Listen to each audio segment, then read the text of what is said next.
People who quit their jobs on the spot. What happened? 1. At last minute, my manager revoked my Christmas leave.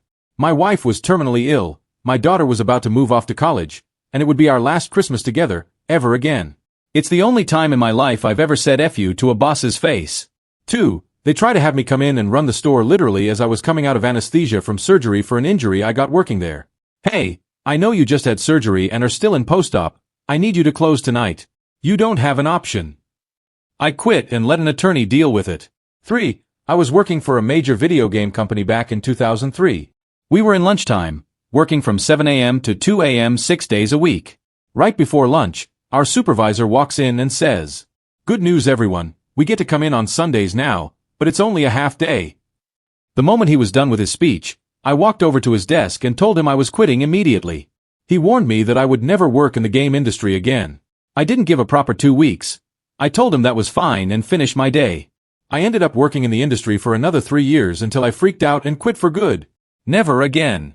4. I got told I wouldn't be getting a raise because I asked for the raise. But apparently if I hadn't asked I would have gotten it.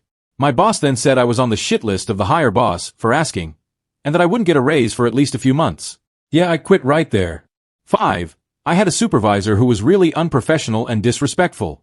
When I turned in my 2 weeks, I also left a personal note for my manager telling them exactly why I was quitting, and that I refused to work any more shifts with the supervisor during my exit period. First week was fine, but I walked in one day and there was supervisor. Gave them a chance but they quickly pulled some crap, so I walked out and skipped my remaining shifts. No spectacle, but I'm still proud that I stood up for myself. 7. I had a verbal agreement with my manager that she'd reduce my hours so I could continue working during the school year. She put me on for 40 hours per week on the first school time schedule. I spoke to her about it and reminded her of her word.